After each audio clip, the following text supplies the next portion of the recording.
Hi, yesterday's news was very heartbreaking. The Myanmar military junta conducted a airstrike against the Rohingya Muslim in at Chaunibom village in Rame Island. In Rame Island, uh, most of the population are Buddhist.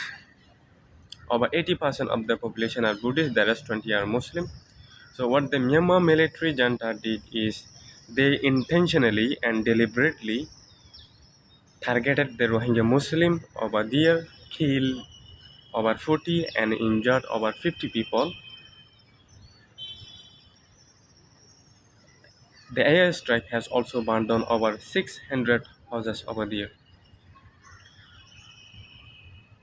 So, the most of the population of that island is Buddhist. But what the Myanmar military junta, what the peaceful Buddhist Myanmar military is targeting just the Muslim. You know, when the airstrike happened, there is no war, there is no fight.